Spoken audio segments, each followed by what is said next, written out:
Hey, what's up, everybody? It is cool to be going live for the first time and seeing that there's already people in the chat room live. Welcome to my very first live stream. Not my first time talking to a camera, not my first time on the internet, but my first time here with you in this new place that we're starting here today. I'm super pumped. I was just saying in the chat room while I was listening to the starting soon screen loop over and over and over that maybe we need to find another track to be playing while we're waiting for folks to get started. But I'm super stoked that folks are here. This is really, really cool. And before we get started, I want to give a big shout out to Nick's Mad Science in the chat room, who's been working with me for the last couple of weeks to get everything set up here on this new Twitch channel, both the really cool graphics and overlays, just some guidance and strategy of how to participate here in the Twitch community. And I'm pumped.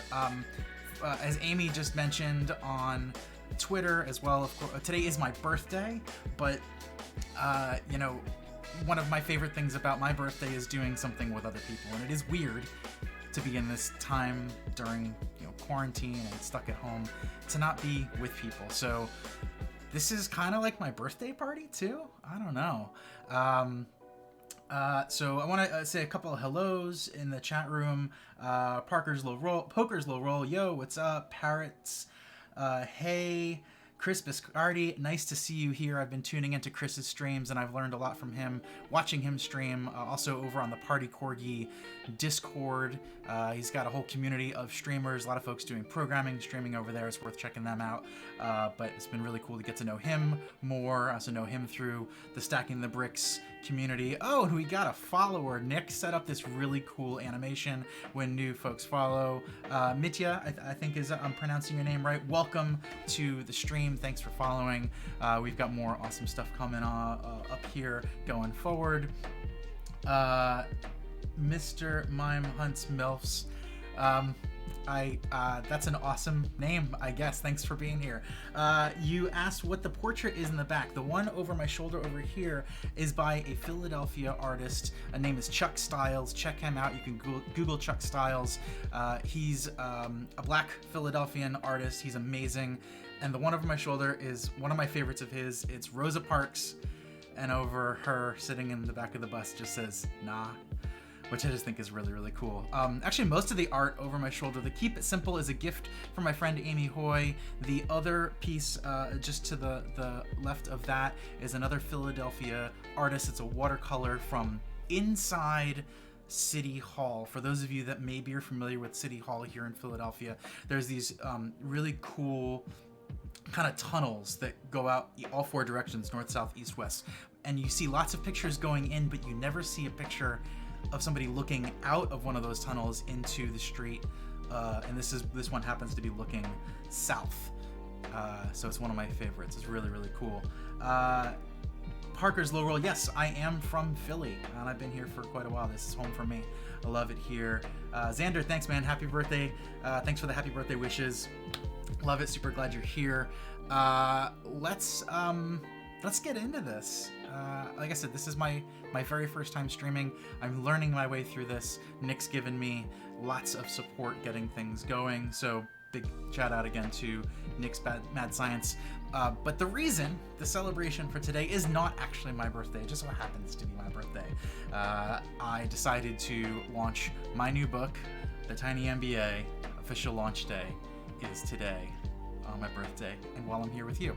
So I want to talk a little bit about what it's been like to launch a book, why I did it, how we figured it out, some of the things that I've learned along the way. Today on launch day, we are experiencing our very first non-trivial technical difficulties. I'll be talking about that a little bit. And then I thought, well, first of all, I'm curious, does anybody in the chat actually have a copy of the Tiny MBA? Did you get it yet? And if you did, do you have a favorite lesson or page from the book, or something that you want me to talk about a little bit? If you have a copy of the book, digital, or if you got the paperback already, I know some people have already started getting those in the mail. I've been loving getting pictures sent to me on Twitter and Facebook. You can find me on Twitter at Alex Hillman. I think that's somewhere here on the screen, right, Nick? Yeah, I think it's right down below me. You can follow me, and if you have a book, post a photo of it in the real world, I would love that. But if you have a copy digital as well, maybe pick out a favorite chapter or page. If you just want to say the page number in the chat, I will use that to look it up, and we'll talk about that page and what it means, and sort of maybe some of the backstory behind it. But so a little bit of context on the Tiny MBA. Yes, poker slow roll. Is it poker slow roll or poker's low roll? I guess poker slow roll makes more sense, doesn't it? Nick, you're gonna have to give me some tips on how to read Twitch usernames and not sound like an idiot, because I think that's what's going on here. Poker's low roll. I guess that's a gambling reference. That makes some sense to me. Let's talk about the Tiny MBA. So I have tried many, many times to write a book. Partly because I wanted to write a book, partly because a lot of friends and people that I've coached in business and work and career stuff, I've always, I'll come away from a coaching session or a one-on-one session and someone will say, this is really useful. Is this written down anywhere? Like, when are you going to put this in a book? And I've written lots of blog posts and things like that, and that's fun. But sitting down to write a book is its whole own thing, right? You gotta have a sort of beginning, middle, and an end. There's a certain size to it. And every time I sat down to write a book, I found it just sort of ballooning to the point where I kind of lost track of what I was trying to do. And I feel like a lot of folks have encountered that when they're trying to write a book that is about a broad range of topics. One of the things that Amy and I always talk about on our site, for those of you who aren't familiar with Amy and I, I'm talking about Amy Hoy, my business partner on Stacking the Bricks. You'll be meeting Amy on future streams here. I'm excited to get her on this stream. This one's a little bit of a surprise for her. We've been talking about doing something like this for a while, so I'm excited to have her in the guest mode that Nick helped me set up here as well, and to be able to go on some business adventures on Twitch with Amy. But Amy and I always tell people to start small, start focused, pick one very specific thing. And I could have written a business book maybe about one very specific thing, but I'd never really expanded past, maybe a long blog post. That was really, really tough. So I didn't really set out to write a book when I started writing the Tiny MBA. The way this book came to be is because a few friends of mine, notably Patrick McKenzie, those of you on the internet might know him as Patio11. Big shout out to Patrick. Really, really great friend of ours, friend of the Stacking the Bricks community, friend of the business community. Patrick works at Stripe nowadays, working with other solo small business owners, maybe like some of you. Patrick and my friend Saul Orwell, who is an entrepreneur up in Toronto, both shared out a tweet.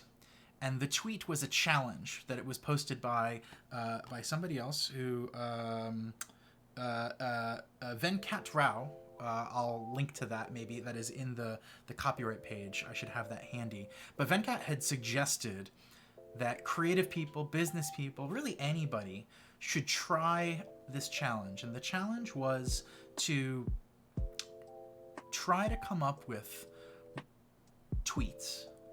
100 tweets perhaps, based on an area that you know a lot about. And the way he did it, turned it into kind of a game. He said, make a post that says, I will give one strong opinion about X, about a thing. And that could be about live streaming or video gear or software development, or in my case, business. Amy did one for software design.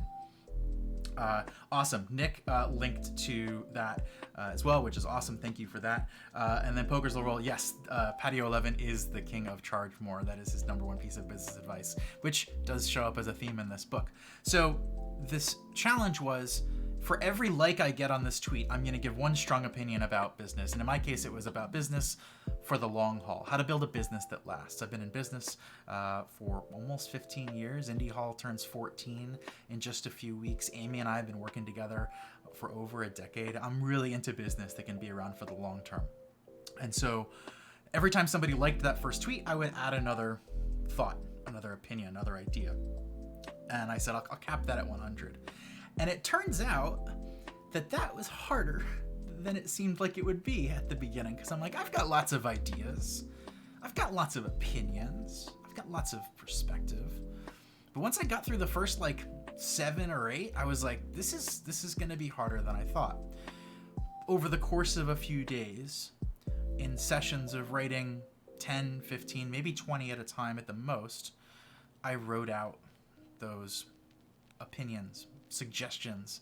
Some of them were observations. Some of them weren't exactly lessons, but like things I say a lot because people are struggling with that thing, or because they're not sure what to do, or because they've already made the mistake and they're not sure how to recover, or they fear that making the mistake, maybe that makes them feel dumb, right? Nobody likes to feel dumb. Nobody likes to make mistakes. So I wrote those 100 tweets over the course of like 3 or 4 days. Yo, thanks for following. Good to have you back. That's Rob Rowe. Good to see you, man. Glad you're here on the stream. So, wrote those tweets. This was a few days before Christmas. I was with family. I was spending time with family, don't worry. But in between spending time with family, I'd punch out a few more. And there's something cool about Twitter for writing. And I mentioned before, writing a book is hard because you sit down this Google Doc or wherever you're writing, and it's just like endless. You can just write forever. And there's something cool about a tweet being constrained to 280 characters these days that forces the thought that you want to say to be really concise, really focused. And sometimes that would mean I'd have to take a thought and really break it down into its individual pieces and get really, really clear about what it is that I was trying to say, because I only had, even though I had 100 things worth of space, each thing I only had really those couple of paragraphs. So that definitely shaped not just what I was saying, but the way I was saying it. And the other cool thing about it is writing in public is so different from writing in a journal or in a Google Doc. And it's a weird bit of psychology, but there is definitely an element of perfectionism to it. I love workshopping an idea that I think might become an essay on Twitter nowadays as a thread, or just kind of kicking things around, because it lets me get it out in those short bursts, but it also lets me get sort of that initial feedback and response, and I get a sense of what resonates with people. I get a sense of what maybe I left out, because people get to respond to each individual thing. It's sort of like being able to write a blog post one paragraph at a time, and people comment on individual paragraphs instead of just the whole post, which is kind of cool. So I was getting a lot of that as that thread was unfolding. And then it was the rest of the holidays, and then I went on vacation. We spent a couple of weeks in Japan, and then I got back online and I saw that tweets from that thread were still getting retweeted, liked, replies. What's up, K-World? Glad to see you here. I was like, wow, that's interesting. It's one thing to have like a tweet go viral, but to 4 weeks, 6 weeks later, it's still getting activity. And so I thought, well, that's interesting. Maybe there's something here. And then some of the comments too were like, yo, I just read a bunch of business books over the holidays. This thread alone is more valuable than, most of them put together. And I was like, okay, all right. And then I said, well, what would folks think about me turning this Twitter thread actually into a book? And a bunch of people were like, sign me up, shut up and take my money. I'll pre-order 20. And I was like, all right, I'm gonna take all of that with a grain of salt, but I think that maybe there's something here. And the truth, staring blankly, welcome to the stream. Thanks for following. Nick is helping me out get my bearings here in the stream. So if I don't notice you coming in, I don't get a chance to say hi, he might as well, but I'm gonna do my best to keep an eye on the chat. So where was I? Having all that stuff in a Twitter thread also means it's going to get lost, right? It's going to get buried under the pile of tweets. I'm pretty active on Twitter. People aren't going to go, looking for it, unless they do, and Twitter search is kind of crappy. And also just like reading stuff in a Twitter thread is kind of terrible, right? If you want to read it to beginning to end, Twitter threads break sometimes. There's that a thread reader app. It's trash. I don't like it. So I was like, all right, I'm going to pull all this stuff out. And then I called up my friend Hannah Litvin, who I'd worked with previously on a project. And she's a designer, and she does book layouts. And I said, Hannah, that Twitter thread I did? I'm thinking about turning it into a book. But obviously I just don't want to put tweets in a book. That's not interesting. And I don't think people would like that very much. But I think if we design it and give it a little bit of structure and explain to people how to use it, that people might be into it. And so she and I sat down and we kind of brainstormed around what it would look like. And some months later, montage, we made a book, which is pretty cool to think that the path to this book really did start on Twitter. You can go read basically all of the tweets that made it into the book, which is all of them, on Twitter. It's kind of a pain in the butt, but more importantly, I think having it as a book, whether it's digital or physical, does two things.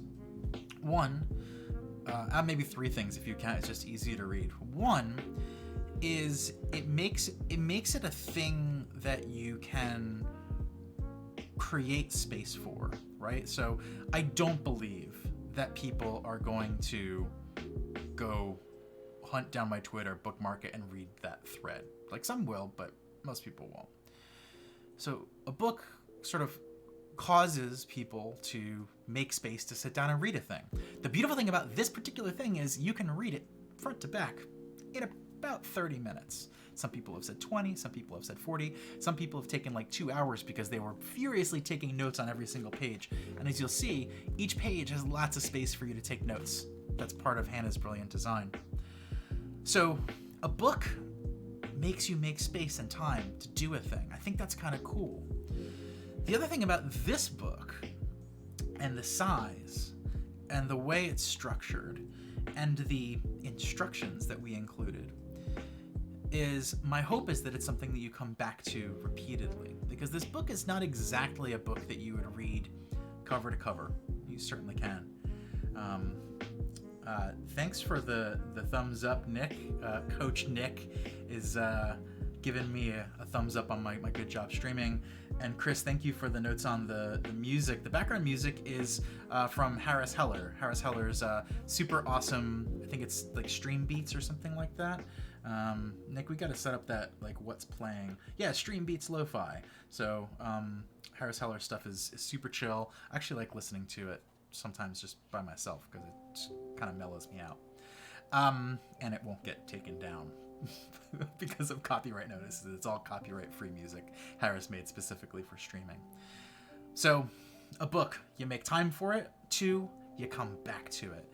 And like I was saying, this isn't exactly a book that you'll read cover to cover, although you absolutely can. My hope is that this book ends up being a bit more like the kind of thing where you can open it to any cluster of pages. What's up, Matt Hinton? I think that's Matt Hinton, who I know from the Indie Hall community. What's up, Matt? Good to see you here. Thanks for stopping by.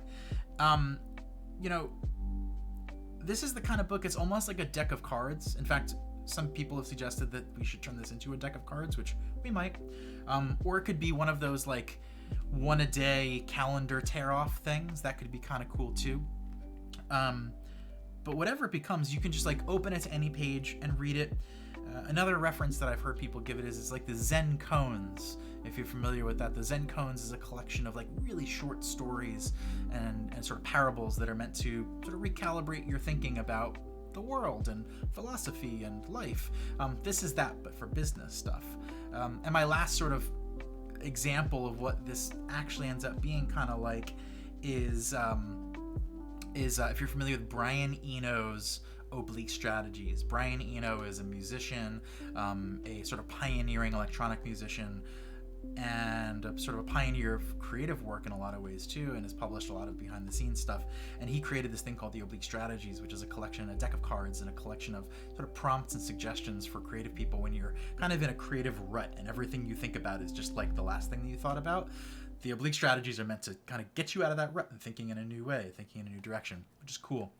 I hope this book does the same sort of thing for folks. And from the early responses and reviews that we've gotten from people, it has. It's cool to hear people at different stages of their career. Some people are, brand new freelancers, literally just got their, business license last week. Some people are like career entrepreneurs. They're people that, a buddy of mine was a co-founder of Weblogs Inc., which for those of you that have been on the internet for a while might remember way back in the day, cool, like basically the early blogosphere, if you will. Weblogs Inc. was a big one. They had, I think, Autoblog, and then Gadget was the big tech gear gadget blog. Weblogs Inc. created that, and his business partner was Jason Calacanis, who's kind of a famous investor douchebag. Now, and I would say that to his face, so I'm not saying anything out of turn, but my friend Brian, I've known from early days of Indie Hall. I met a lot of the Weblogsing team before they sold Weblogsing to AOL. You can imagine how that went. Brian read The Tiny MBA, and Brian's got a storied career. He's done all kinds of businesses at scale, venture capital. He actually helped Jason Calacanis write his book about angel investing. So Brian's even been on the inside of a business book in the past. And Brian read The Tiny MBA and he was like, yo, this is awesome. There's stuff in here. The way he described it was, it's 1/3, stuff that you've heard before, but you need to hear again. Maybe I'm going to provide it in a new way that'll help it stick. 2, the second third is some like next level thinking, stuff you haven't heard before. Brian said this in a way that I'm not super comfortable saying about myself, but he was like, next level business thinking. I don't think it's next level business thinking, but for someone who's been in business for a long time to see things that he hasn't seen before is what I'm going to read this as, was really cool. And then the third part was, and this is my favorite part, he said 1/3 kick in the ass.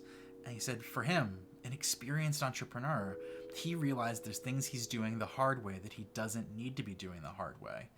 And there were some lessons in the book that helped him see what those were. And is he going to change his tune? That's entirely his decision. A book can't make you change, but it can plant the seed of what maybe you're doing in the harder way than you need to.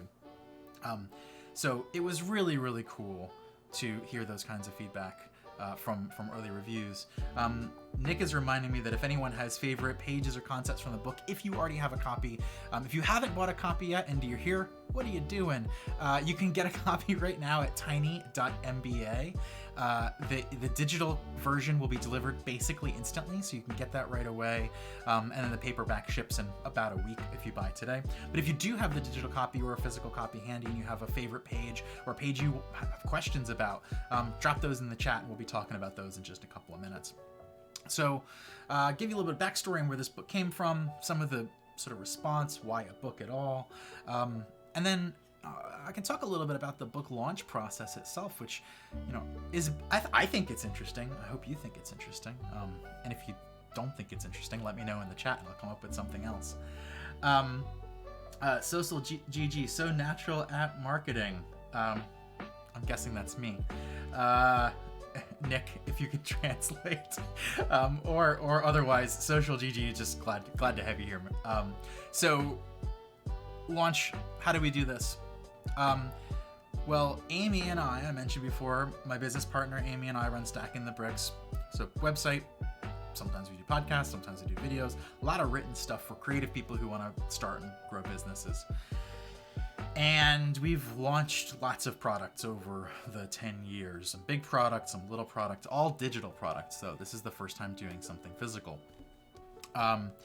And once we had sort of the digital assets done, because even though it's a physical book, it needed to be built in the digital world, right? So I mentioned earlier, Hannah Litvin is my book designer. You can Google her, look for her Behance, I think is behance.com/Hannah Litvin. I don't know, Nick, if you can find that and want to find a link and drop it in the chat, that would be cool. Nick, while I'm here thinking about it, I'm realizing that it would be cool to have the chat maybe in the embedded video for the speaker mode, just for playback purposes in the recordings, as not everyone's going to get the chat. I don't know, you and I can talk about that strategically offline, but I was just thinking about that as I realized, there's a bunch of space around my head. Maybe we could make some of that a chat. I don't know. If people are into that sort of thing, let me know if you think that's a good idea. So how do we turn digital stuff into a physical thing was like question number one. I know how to create digital products. I know how to launch digital products. For those of you that are new to this or new to our world, we've got a pretty simple playbook that is not our invention, but we've improved in some ways. Main path is to have a list of people who already trust us and like us. We do that with an email list. We've been building that email list for over a decade. Some of you might be on it. If you're not, you can go check it out at stackingthebricks.com. But when it comes time to launch, we need to give people a website to go to. We need to communicate what the thing is that they're going to buy and why they might want it, what it's going to help them with, what's going to do for them, and then give them a way to buy it. That's all pretty straightforward, right? Well, it is in a digital realm, but once you start factoring in multiple formats, so in the case of the Tiny MBA, we have our typical ebook format, PDF and EPUB and all that stuff. We have a physical book now, which I'll talk more about in a second.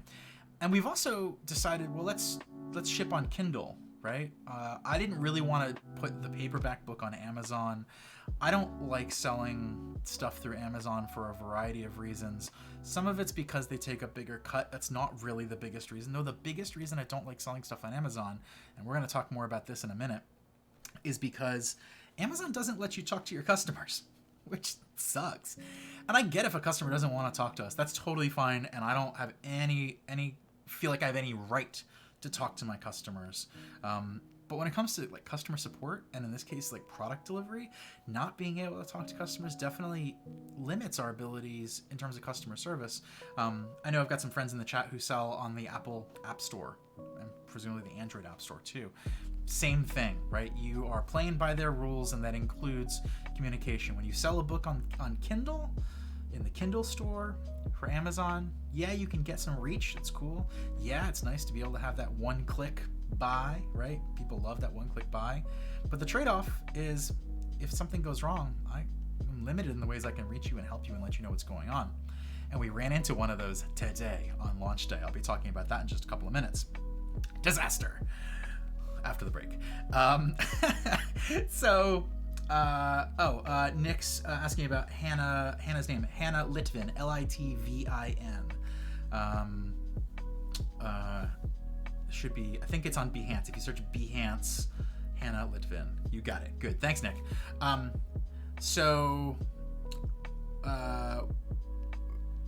Kindle, we didn't want to sell stuff on Amazon, but we do want to sell on Kindle. So I had to prep things for Kindle. Usual delivery for digital products, we use a really cool platform called Podia, Podia. Nick, if you want to link that up. Podia is great because for a bunch of reasons, but one of my favorites is once you buy something from us, you have an account with us, and when you buy more stuff from us, it all lives under the same account. So people who've already bought stuff from the Stacking the Brick store, when they buy the digital ebook version, it automatically ends up in their account, in their dashboard. Wow, thanks. You're here. Thanks for being here. Super glad you're here. Thanks for following. Hope you have a good time. Say hello in the chat, and tune in again in the future. So we wanted to sell digital stuff on Podia, which is its own store. We've got Kindle, which is its own store, and now we've got a book. Hello in the chat from Wow, thanks. Oh, it's Adam. That makes sense. That is the most Adam username. Those of you who don't know Adam, I don't know how to describe that, but for those of you who do know Adam, this is wow, thanks will make sense to you. Adam's my right-hand man at Indie Hall, one of my close friends, one of my teammates, and I'm glad you're here, dude. Just talking a little bit about the launch process for the Tiny MBA. So 3 books technically: Kindle, digital, independent digital if you want to call it that, and paperback. How do we make one convenient place for people to buy them, one landing page to send people to? So put together tiny.mba, which you can see if you go to tiny.mba, and most of that is just a basic website, right? It's basic HTML. It looks really nice because I work with Amy and Thomas, who are just super talented, and I just kind of work with what they give me, but what they give me is so good. That's also why the stream looks good, because Nick was able to take what Amy and Thomas have designed and built and sort of expand it into the Twitchiverse, the Twitch realm. Awesome. Thanks, Nick. Yeah, Hannah's LinkedIn is a good spot to find her for sure. No, it didn't ruin anything. So we've got a landing page, but the part where you can actually buy the book is actually using a tool called Shopify, which folks have probably experienced, when you've got an Instagram or a Facebook ad for some janky piece of garbage that's being shipped from overseas for, when something looks too good to be true on Instagram, you're probably buying it through a Shopify store. That's what's happening on the other side of that ad. That's most people's experience with Shopify, but a lot of people don't realize is you can use Shopify on your own site as well. And I'm actually using a version of Shopify called Shopify Lite that gives me a little bit of JavaScript code that lets me put that on our own website, which means we get to own the website, we get to design and control it, and just that little gray box around where you see the product photos and checkout and all that stuff, that's powered by Shopify.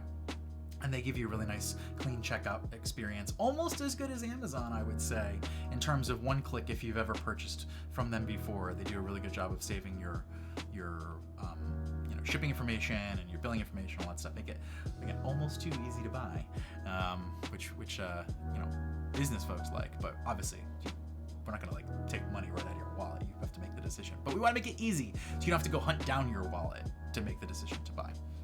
So what's cool about this Shopify setup, though, is Shopify also has a direct integration with a company called Lulu. That's Lulu. And Nick, if you want to link to Lulu for anybody who's curious. And Lulu has a whole suite of tools for independent authors and publishers. If you write a digital book, if you've already written an ebook and you want to see what it looks like as a paperback book, Lulu is a really awesome place to do it because you could do one-offs. That's the cool thing about print on demand. If this was 10 years ago or even 5 years ago, I would have had to buy a few thousand copies of a book and then hope to God that I can sell them, right? But now I can hook Shopify up to Lulu, and every time an order comes through, it takes my digital book files, there's basically two, there's a cover and the insides, sends it to Lulu and says, Lulu, make another book and send it to, Adam in Philly, or send it to, Thomas in Germany, or send it to Dana in Australia. And what's cool is they handle everything. I just say, print this book and ship it to this person. They charge me. After I've charged you, I get to keep a tiny little bit of the difference between them. And because they work with fulfillment partners around the world, they're actually figuring out where the closest factory to make the book is to you. So I don't think anyone in the chat today is from Singapore. If you are, it's the middle of the night. What are you doing here? Go back to sleep. But if you are here, cool. I'm glad you decided to be here with us. So yeah, there's a shipping center in Australia. So I can ship a book for $6 in Australia because it's not coming from the US. It's coming from somewhere else in Australia. And they do that all over the world. So Lulu handles all of that basically automatically. And then when they actually print it and ship it, then they automatically send that information back to Shopify, and Shopify sends a shipping notification that says, hey, your book's on its way. Here's the tracking code. That all happens automatically. It's really cool. And is the only reason that this physical book exists and why we can ship it to people. So we wired Shopify up to Lulu. That's taking care of print books. We also want people to be able to buy the independent ebook, and so that is an option in Shopify as well. You can buy the book bundled with the ebook, or you can buy the ebook by itself. Regardless of which one you buy, I have a little tool called Zapier, which some of you might know. It's one of my favorite pieces of software. Zapier lets you kind of glue together pieces of software without needing to write any new code. And anytime somebody buys either the digital or physical book in Shopify on our website, it also tells Podia, where I mentioned before our digital files are served, are hosted. It tells Podia, hey, give this person access to that file, and if they already have an account, poof, it automatically shows up in their account, and they get an email about it. Pretty handy. If they don't already have an account, they get a slightly different email that says, hey, one more step, create an account here and you'll have access to those ebook files instantly. Happens within 2 minutes of you placing the order. It's magical. Meanwhile, your book is being printed and sent in meat space IRL from a warehouse somewhere in the world near you. And then Kindle's kind of its own thing, which brings us to Kindle being kind of its own thing. Today's launch has gone really well. I want to be clear. And the entire last few weeks leading up to launch day. Today was launch day, but we've sold over 1,600 copies in pre-order, which has been really, really cool. I'm so happy. The feedback has been awesome. Super grateful to everybody who bought. Kindle was the thing that made me nervous, most nervous, maybe nervous at all. Like, everything makes me a little nervous, but I know I can deal with it and we'll just figure it out. But Kindle, I was like, Amazon, they know how to make stuff hard. So this morning I started getting some messages from people who pre-ordered on Kindle, which by the way is like a quarter or so of our orders. Yeah, social GG. I know, Bezos owned. That's another reason why I'm not a fan. People.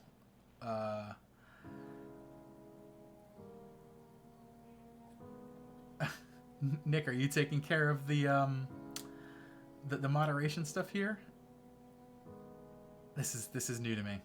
So we've got some new folks coming in, and apparently Twitch's moderator, and plus Nick is helping things. All right, I'm not gonna pay attention to that. I'm gonna get back to my Bezos story. So I wake up and people pre-ordered the Kindle. Today was the day that they get the email. It says, hey, you can go get your copy of the Tiny MBA. And for some people, it was working great. I was getting, again, pictures of people taking pictures of their phones and things like that. So I knew it went out. But then I started getting messages from people saying, hey, the book isn't downloading to my Kindle Paperwhite. And I was like, uh-oh, that's not good. What's going on here? And I started looking. And that's when I found out that I had made a terrible mistake. When you put a book into KDP, which is the platform that lets you create a Kindle book, there's a whole bunch of steps to it, but one of them is you actually have to create a file to upload to KDP. And there's a few ways to do it. And I thought I had figured something out. I thought I was clever. And there's this program you can download, and actually Amazon advertises this program called Kindle Create. That sounds like what I want to do. I want to create a Kindle book, right? So what I realized in Kindle Create I can do is I can upload the PDF, which is like the nicely designed, Hannah put in all this work to make the book look a certain way. I can upload that PDF. Dita Von Bleed, what is up? Welcome to the channel. Thanks for following. I was talking about my launch day woes. Everything about launch day has been great except for this. I'm not complaining. I'm just trying to teach you what I learned. Book goes out, not downloading to Paperwhite, and at that point I'm presuming basically any e-reader, the e-ink, the things that people love Kindle for. I like Kindle on my phone for sure because it means my books are with me everywhere, but a lot of people love their e-ink device, their Paperwhites and things like that. I was like, shit, what's going on here? So I took my PDF of the book, I loaded it into Kindle Create, and there was a way to do that, and it spits out a file, and I upload it to Kindle. And Kindle says, great, looks good. You ready for us to publish it? I said, yes, it's a pre-order. We went through all those steps. Pre-orders start coming in. All those things are working. People are buying. All signs point to go. Things look good. I'm even able to open it up in the Kindle preview, test it, click links. Everything is working as expected. Did a bunch of research on testing because this is the one area, again, it's kind of a black box. And I like to test everything and make sure things work as best as they can before we go live. I've worked in technology long enough to know how important that is. So, so something is clearly up with Paperwhite, and I go back into Kindle Create to see did I check a box wrong, whatever. And in the fine print of the option, there's 3 different kinds of books that you can create in Kindle Create. I chose the one that let me upload my PDF because I was like, sweet, skipping a step, and it's going to let me preserve all of my formatting. The one that I choose, it says works on Kindle apps and Fire devices. What does that mean? Well, it means not the other ones. It's an exclusive instead of a inclusive. That was not clear and should have been big, like blinking letters, like, yo, this might not work on every Kindle device. That needs to be clear, Amazon. If you're Jeff Bezos, if you're watching, tell your crew, need a bigger warning. But it gets worse. I had created this particular kind of book. It's called a print replica. That also sounds useful, right? I want to create a copy of the print book, right? That's what I want. But once you do that and you upload that file to Kindle the first time, what's up, the worst dev? That's my new friend Kurt. Kurt hosted. I'm gonna get back to talking about Kindle in a second, but Kurt hosted my very first game of Dungeons and Dragons this past Sunday, and holy moly, it was fun. Kurt's a great DM. I'm hanging out with him. I met him in the Party Corgi community. Chris Biscardi here in the chat, I mentioned before, runs that. Kurt's great. Kurt's my new DM. I'm excited for our next adventure. Let's go. All right, back to the book mistakes. So I realized that I uploaded this file to Kindle and it's not going to work on a bunch of people's Kindle devices like they expect it to and like I expected it to. So I was like, all right, quick, scramble. I'll just get the EPUB, the reflowable version, right, that does work on all those devices, and I'll upload that. So I go to upload that, and Kindle says, not allowed. It's like, what? Why? And so I called Kindle support, and to give Kindle at least a little bit of credit where credit is due, the fact that I could call them and I got a person basically right away, and they were really nice and helpful in terms of explaining the problem, better than I expected. They could not fix the problem, but what they explained was once you create a book using a KPF file, which I created with Kindle Create, and it is fixed layout, that basically sets up your book to be fixed layout on the Kindle store, and you can't change it to reflow.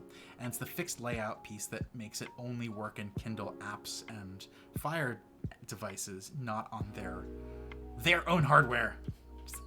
What are you doing, Amazon? So not only did it not work, but there was no way to undo it. And on top of that, because it's Amazon, I can't tell my customers that I know something is wrong and that if they're having a problem, here's how to fix it. So that's what I'm dealing with today on launch day. So the way I'm solving this problem is, for anyone who might go through this mistake yourself in the future, this is going to make an excellent blog post at some point once we're through this. I basically created a second product in my KDP dashboard, a second book on what they call the bookshelf, and it is identical in almost every way to the one that 400 some odd people already bought. The only difference is instead of uploading that KPF file that sent me down the rabbit hole of misery, it's the reflowable EPUB file that should work on all Kindle devices. I'm currently waiting for it to be approved because your first time takes a little bit longer. It could take a few hours, and that's the waiting period we're in. My hope, the easy thing that I'll be able to let people do is to cancel the order of the original one that doesn't work on their device and just order the new one. I probably have to title them, Kindle app and Fire only on the one that only works on those. I don't want to take it down. But what a pain in the butt, Amazon. I guess if something's got to go wrong, at least it's not something that, on one hand, I could have avoided it, but I talked to other people that have done a lot of Kindle publishing. Nobody knew about this. This is like weird edge case shit that I figured out for myself. Go me. I'm not upset. I'm a little frustrated, but look, worst case scenario, absolute end of the world. Most people bought the book through us, which means they're happy, right? And the customer support at Lulu has been awesome to work out a couple of funny hiccups along the way. Somebody got 2 books, wasn't sure what to do, and I was like, give it to a friend. I don't know. Another person didn't get their book because the packing facility put 2 shipping labels on it, and apparently 2 shipping labels doesn't make it twice as guaranteed to get there, just makes it stuck in the mail center if you live in Germany, which is a cool lesson to be learning. You learn stuff when you ship things, people. That's the moral of the story here. It's not that Amazon sucks, although it does. The lesson here is you will learn things, you will do your absolute best to fix them, and you'll do a better job next time. But the vast majority of folks have gotten the digital copy of their book or the paperback from us. And I have had people, like I said, people are downloading the Kindle version to their phone or to their Fire device, and they love it. So not all is lost, but a few hours of my launch day and my birthday. All right, I promised something like 45 minutes ago. So for those of you who have been here for that long, you are cool, and I love you, and I appreciate you being here. There was a couple of folks who had mentioned pages in the book that they wanted to talk about. Parrots, one of my buddies, Curtis. What's up, Curtis? I said page 75, so I'm going to do that one first. But if anybody else who has the book has a page, either a favorite or one you were curious about, made you think, what did Alex mean by that?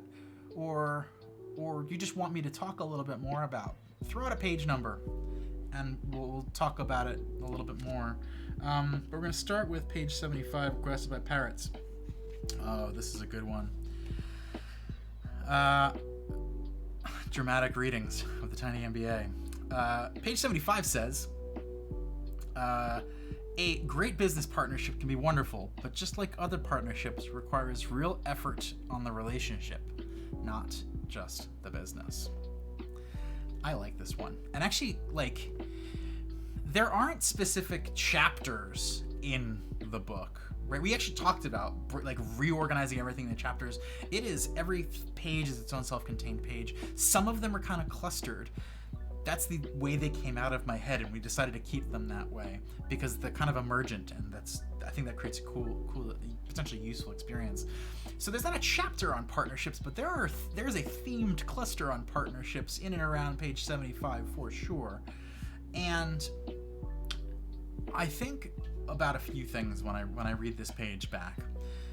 The first is how often I see people thinking that business is hard. It is. It certainly can be. And that one of the things maybe that would make it easier is if they had a business partner, right? The trouble there is they're seeing a business partner as a solution to their problem rather than as a value add to the business. That is a subtle, different distinction, but a really important one. And the reason I start there is because it reminds me a lot of, I don't want to say real world relationships, because in my mind, a relationship's a relationship. Some of them are more serious and significant than others, but human relationships are human relationships. Why do we treat business relationships differently from personal relationships, friendships, romantic relationships? Obviously, we don't do all the same things with different people, but at the heart of it, it's built on the same things, right? It's trust and communication. If you don't have those things, you don't have a relationship, whether it's a business partnership or a life partnership or anything in between. And actually, as I'm talking through this, I'm thinking about an experience that I had years ago teaching a workshop in South Korea, of all places. It's my first time teaching through an interpreter. That was quite an experience to have to break up my thoughts, just pause often enough so that the interpreter could repeat back what I just said through. Like, my interpreter was amazing, but I'm sure it was harder for her than it was for me, but it was hard as shit for me. But I remember, I was talking about co-working specific themes. I was there to work with a group of co-working operators in South Korea. And near the end of the workshop, one of the women said, you've been talking through this workshop about trust and relationships, and I get that on personal relationships, totally, but, what about business relationships? Why are they different?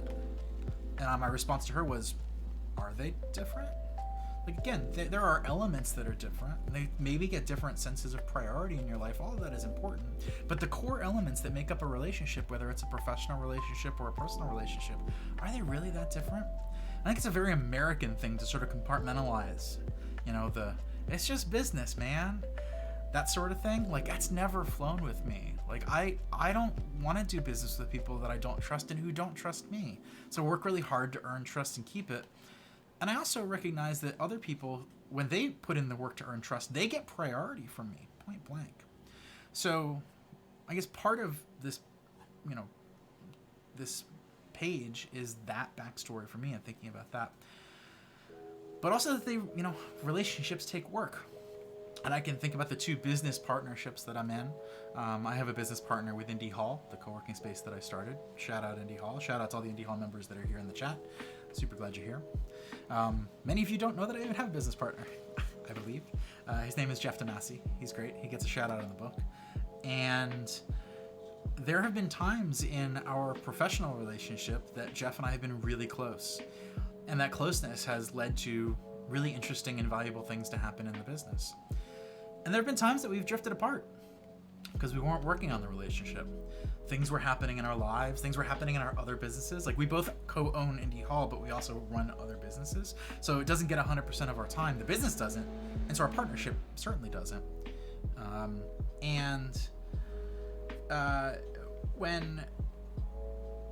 When I think about the times where Jeff and I struggled the most in our partnership, it was because for some period of time before that, we weren't working on the relationship. If the only time we were talking was about the business, where was everything else? There was no space for it. There was no room for it. And there became a time where, like, you know, I started making assumptions about what was going on in Jeff's life and where his priorities were. And right or wrong, it wasn't fair. And it hurt the relationship. And it was definitely impacting the business because there was things that I either wasn't doing or couldn't do or didn't feel like I could do because I had this kind of rift with my business partner. And at some point, you know, sat down and said, look, if we're going to stay partners, we need to work on us before we get back to all the other stuff. I don't know if you can hear a lawnmower in the background. I think I can. If you do, I'm sorry, but I suppose that's part of what happens streaming. Nick says barely. Good. I'll turn up the music a little bit.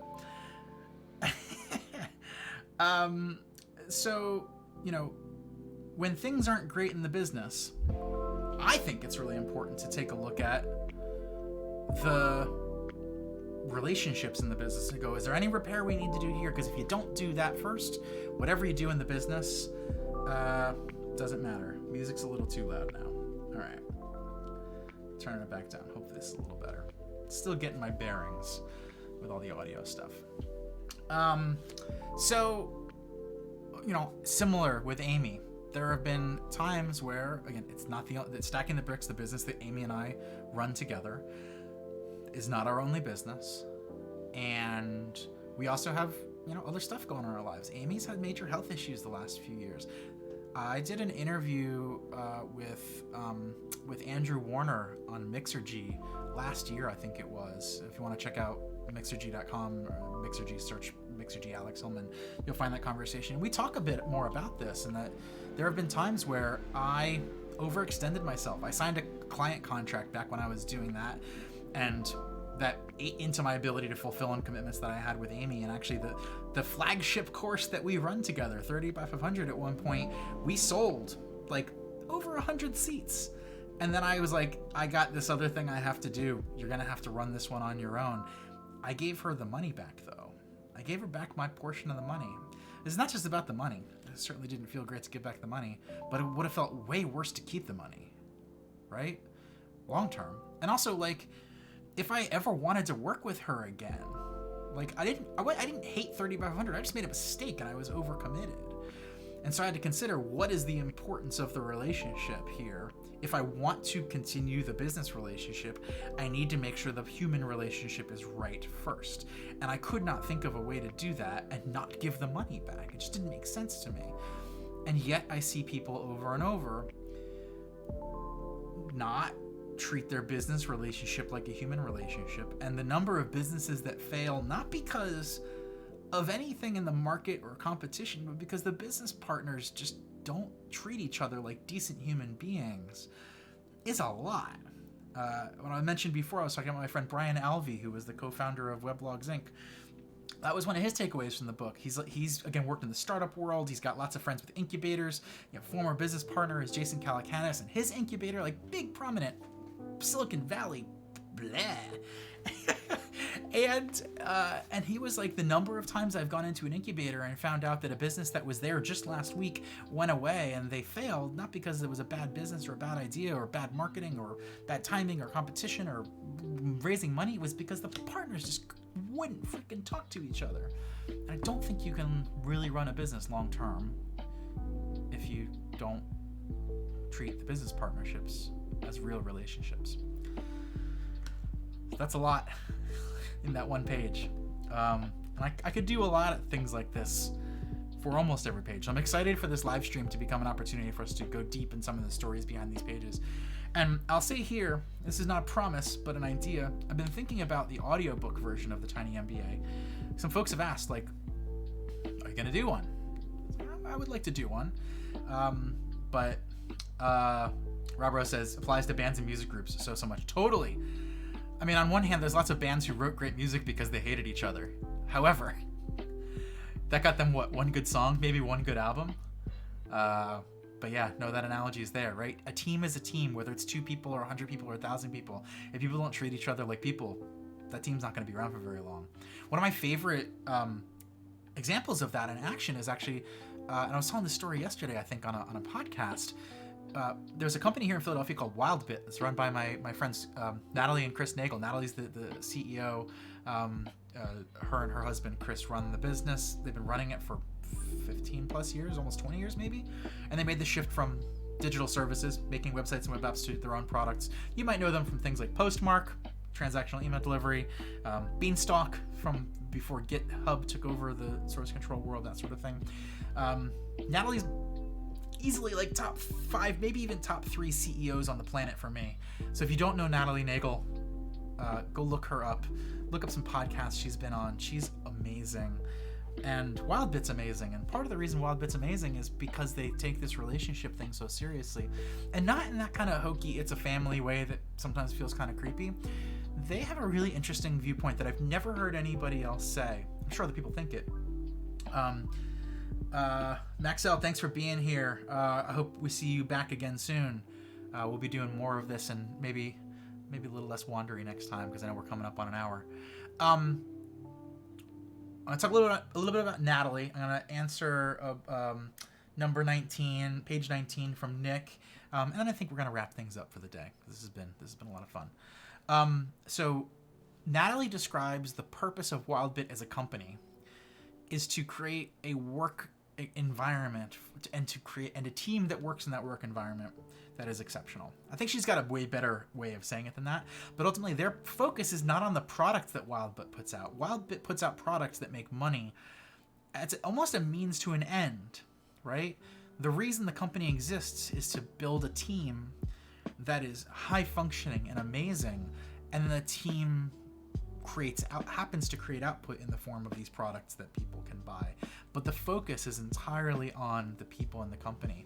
Really, and people say that, but I don't see as many people do it. I think it also stems from this, partnerships, relationships mindset. It is interesting that it is run by a husband and wife duo. They work together in business and in life. They've got kids and all that too. But yeah, something to think about there. All right. I'm going to get to page 19. Nick's Mad Science wanted to hear more about page 19. So what is on page 19? Page 19 says, if your customers or clients are strapped for capital, ask yourself what else they can contribute to the success of your business. Financial capital is only the most obvious capital. Don't forget knowledge capital, social capital, human capital, time capital, etc. And Nick was asking for examples for ways that customers or clients can create value for you. That's a really good question, Nick. I like it. So it's tough to answer this without specifics about a business. So I'm going to pick my business because I know it well. I could answer this question, and I would answer this question differently in a different business. But I'd also need to know a little bit more about the business. So it might be a little bit more. Maybe we take this theme and go deep on it one day on a stream. But the first thing that comes to mind for me is absolutely, most certainly, Indie Hall. Indie Hall is itself a unique business, not just as a co-working space, which is, kind of unique, but in that the creation of Indie Hall came together quite differently from a lot of businesses and, frankly, a lot of shared workspaces too. And part of the reason for that is because it was co-created with not with people in mind, but with people. So when I started Indie Hall, the goal was not, hey, we're going to go create a workspace and fill it with people. I had kind of maybe a glimmer somewhere of that because I had seen co-working spaces, very, very early proto co-working spaces in San Francisco. But I didn't have the means to do that. I didn't have the experience in the finances, the real estate knowledge, all those kinds of things. So I couldn't start there. But I did know how to, that I could. I didn't know how, but I thought that I could go find people and bring them together. And one of the biggest lessons that Indie Hall has taught me over the years, people say, go out and talk to your customers, talk to people. You have to talk to your customers, get out of the house, the whole lean startup, blah, blah, blah. Yes, talk to people. It also means you have to listen to people. Don't just talk to them. Don't talk at them. Don't ask them questions that you already think you know the answers to. That is not talking to people. It's talking to people. It's not talking with people. The real question is what can those people contribute? That is what Nick is asking. So in the case of Indie Hall, it was literally time, right? So in that case, it was like, all right, we got to go find a building. Who wants to go help me look? Who wants to, help me search Craigslist? Who wants to go walk some streets? Who wants to go look at those places? Who wants to help me organize the information? These days, a really great modern example is Indie Hall is actually currently making the shift from Slack to Discord as our one part of our online community platform. Since COVID quarantine, we've shifted all of our attention, our co-working efforts online while the co-working space is closed. And so Discord kind of lets us fold some new tools in that either Slack by itself couldn't do, or had scattered across multiple tools, so the utilization was not great. And we could have, it would not have been necessarily hard to just copy paste all the channels from Slack. There was 200 of them, so we would have purged some. Copy and paste them over. But what we did instead was we started a relatively bare bones Discord channel and invited some of our most active members to say, hey, we're thinking about making this shift. Why don't you come over and check it out with us? Help us answer some questions about it. But also, when you've got ideas for channels, or if you know that there are popular channels or your favorite channels from Slack, I want you to create them. Or I want you to help prompt the conversation about, how do we adapt them, things like that. That was asking people's time. It was asking their knowledge. It was asking their perspective. Not everybody's going to give it, but the people who do have a different sense of buy-in. And what's really cool is we're even just within a week, we're already seeing that sense of ownership pay off, because the people that helped kind of pioneer things in the new Discord for us are some of the people who are helping draft members who haven't come over. And so this could translate into another business where your early adopters getting involved, and not just early adopters of the tool, but give them connections to each other and make part of the value that they get is not necessarily feeling a sense of control over the product, because that doesn't always, it can make sense with Indie Hall. That's not always going to make sense. But give them a thing to do. Give them a thing to own. Something that's self-contained. Because the sense of ownership that comes from that is, it takes us the sense of connection to the thing to the next level, but it also means that those folks have the ability down the road to play an even bigger role in taking that sense of ownership and saying, hey, this is a thing that I was a part of the early phase. It's really helped me out. It's been really good for me. The founder, the owner is really, open to hearing feedback and ideas and critique. And I think it would potentially help you with your business or your life and things like that. So I think especially for creative folks, the instinct is, I see a problem, I'm going to go off my little hidey hole, create a thing, and then give it to the world. I think the common advice is don't do that. MVP it and ship something small. And I think that's in the right direction. But I would go one step further and say, how can you design that MVP in a way that it gets people involved early, right? And that may mean involving people either they don't pay early on or they pay less. But the expectation in exchange is, you're going to pay less than the full price will be, but in exchange, I want you to be a part of figuring out, these couple of core problems. But because you know this problem as well, maybe even better than I do, I really care about your interest and your experience. The key there is you have to really care, right? You have to really be willing to listen. If you hear people but don't listen, none of this works. So yeah, it's tough for me to give an example outside of Indie Hall off the top of my head. I'm going to think a little bit more. Maybe I'll come up with a little outline for a deeper dive in how that can apply to other kinds of products and services and businesses and things like that. Because I think this is one of those lessons that this is a good example of a page in the book that reading it abstractly is like, oh, that's nice, interesting. But reading it in the right moment is like, oh, right, there's other options here. And you can think more completely, more holistically. Cool. Well, we've been at this for just over an hour. There are almost 20 of you here in the chat room this whole time, which has been super cool. I'm going to give one more quick shout out to Nick's Mad Science for helping me get this whole thing set up. Kevin Griffin.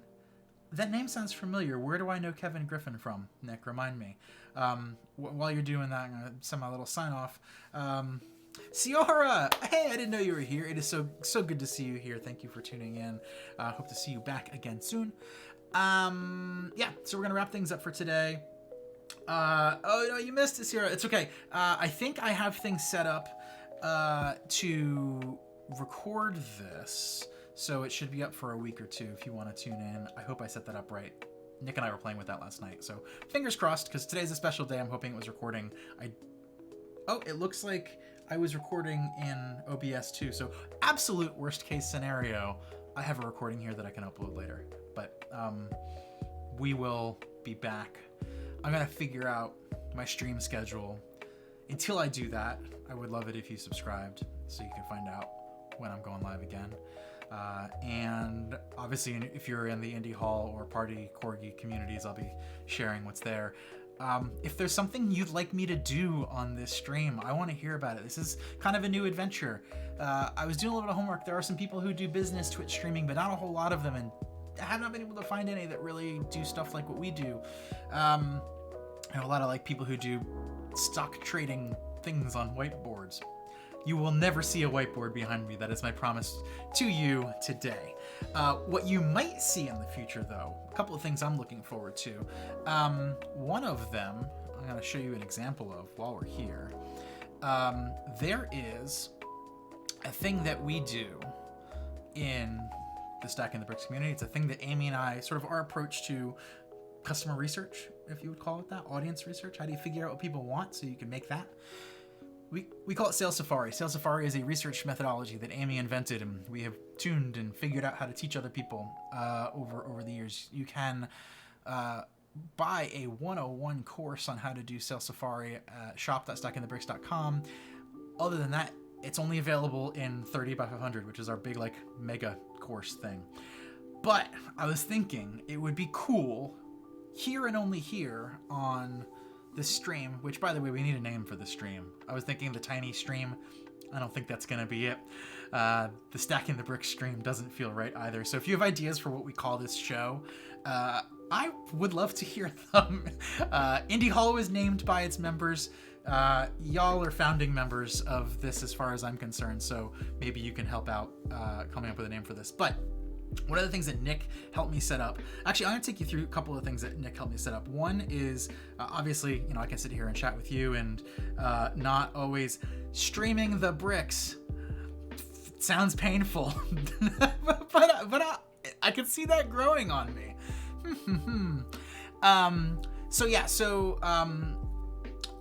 This won't always say author Tiny MBA. In fact, I probably should have updated that today. Whatever, not a big deal.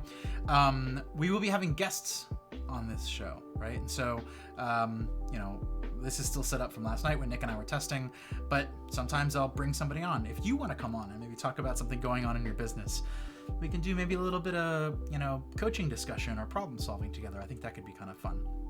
The other thing that I am super pumped about is this.